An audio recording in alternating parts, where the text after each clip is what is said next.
welcome back. Danas učimo redne brojeve. Šta su to redni brojevi? Osnovne znamo, 1, 2, 3, 1, 2, 3 i tako dalje.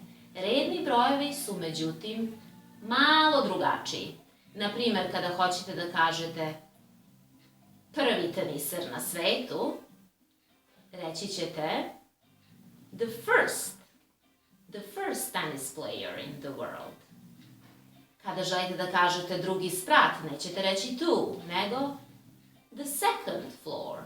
Osjećate razliku između osnovnih i rednih brojeva. Srećom, u engleskom jeziku redni brojevi su veoma jednostavni. Samo prva 3 morate da naučite, a svi ostali potpadaju pod jedno jednostavno pravilo. Obratite pažnju. Već smo rekli, prvi bi bio first. Drugi, second.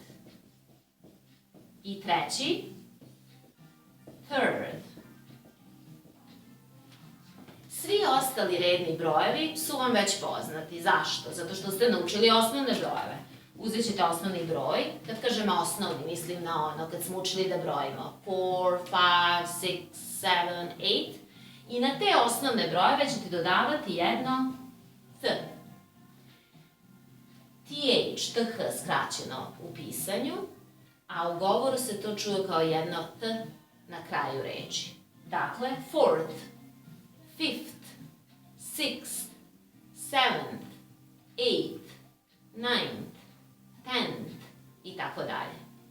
Možda se pitate šta će mi uopšte ovi redni brojevi. Potrebni su vam zato što, na primer, često želite da izrazite datum kada se nešto dešava. Datumi se u engleskom kao i u srpskom izražavaju rednim brojevima.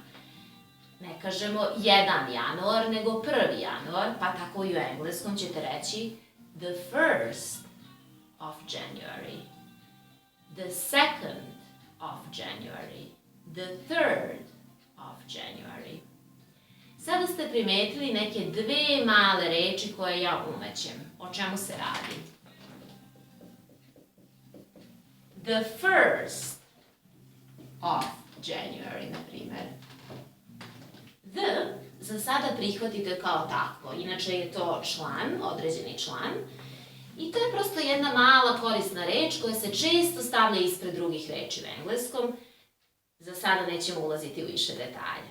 Jedno pravilo danas koje ćete zapamtiti je da uvek ispred rednih brojeva stavljate član. I to ovaj the određeni. Dakle, the first of January, to bukvalno znači 1. januar. Rado stavljaju to jedno kratko malo of u govoru, naravno. Između datuma i meseca. The first of January. The second of February, the third of March i tako dalje. Jasno vam je da ostale brojeve izražavate uvek ovim pravilom. Fourth, fifth, sixth, seventh i tako dalje. Kada budete stigli do 21. obratite pažnju pa recite 21st. 22nd, 23rd. Isto tako za 31. mesecu ćete reći 31st. Još jednom, redni brojevi, vrlo korisni kada izražavate datume, donekle drugačiji od osnovnih brojeva. Zapravo prva 3 učite, the first, the second, the third, u pisanju se skraćuju ovako, a svi ostali dodavanje jednog kratkog zvuka t na kraju osnovnog broja. Dakle, umesto four govorit ćete fourth, i to znači četvrti. Umesto five, fifth, sixth, seventh. Posebnu pažnju ćemo obratiti na brojeve 21st, 22nd, 23rd, da vas ne vuče da kažete nešto drugo. I za kraj malo vežbe. When, kada, when is your birthday? My birthday is on 19th of July. My birthday is on the 19th of July. When is your birthday? Good job.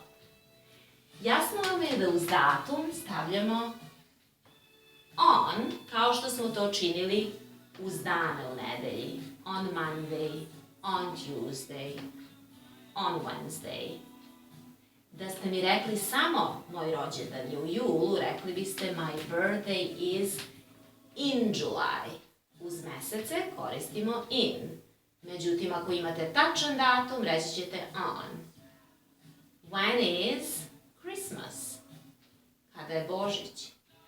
It's on 7th of January.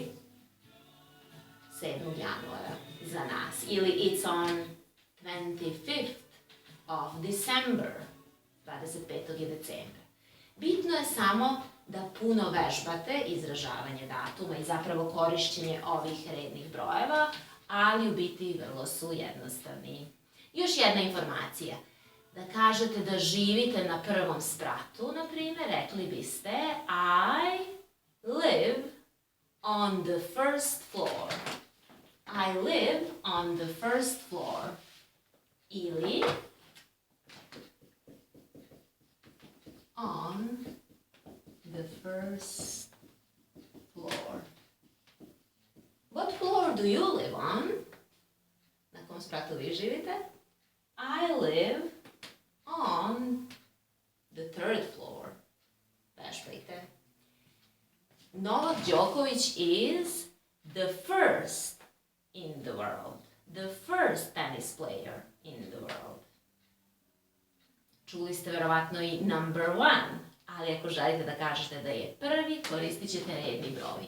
The first. That's all for now. To je sve za sada. Thanks for watching. See you later.